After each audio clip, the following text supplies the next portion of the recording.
तर मेळघाटातील बीएससीचा विद्यार्थी ते डझनभर मुलींच्या आयुष्याशी खेळणारा परतवाडा सेक्स स्कॅन्डलचा मुख्य सूत्रधार असलेल्या अयान अहमदच्या विकृतीचा पर्दाफाश नव्याने होतोय।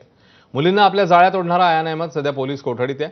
त्याने दिलेली कबुली ऐकून एसआयटी देखील चक्रावून गेली आहे। एका कथित गुरुने दिलेल्या गुरुमंत्राचा वापर करून त्याने डझनभर मुलींना आपल्या जाळ्यात ओढल्याचं समोर आलंय। सोशल मीडियावर असलेल्या 18,000 फॉलोअर्समुळे अयान प्रसिद्ध झालेला, त्याच्याच माध्यमातून तो जाळं अलगद विणायचा, मुलींना प्रेमात पाडून पुढे ब्लॅकमेल करायचा आणि त्यांचे अश्लील व्हिडिओ बनवत होता।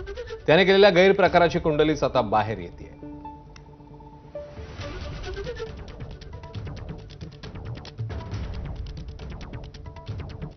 तर आरोपी अयान अहमदची मोडस ऑपरेंडी कशी होती ते पाहूया।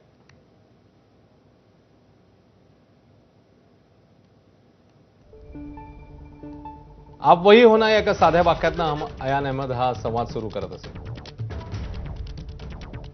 एका कथित गुरुने अयानला हा संवादाचा फंडा शिकवलेला। इंस्टाग्रामवर 18,000 फॉलोअर्स असल्यानं मुलींनी त्याच्याशी संवाद साधायच्या। आप वही होना हे वाक्य वापरल्यानं मुलीही त्याला सविस्तर उत्तर देत संवाद साधायच्या। अयान अहमदला लहानपणापासूनच रील बनवण्याचा छंद होता। वयाच्या 14-15व्या वर्षापासूनच त्याने रील बनवायला सुरुवात केली। रीलमुळे अयानला परतवाड्यात मोठी ओळख मिळाली। याच सोशल मीडियाचा वापर अयानने हंटिंग ग्राउंड सारखा केला।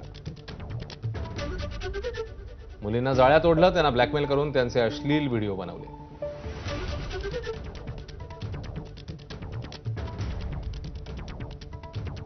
नाशिकमधील कथित कॉर्पोरेट जिहाद प्रकरणातला आरोपी निदा खान सध्या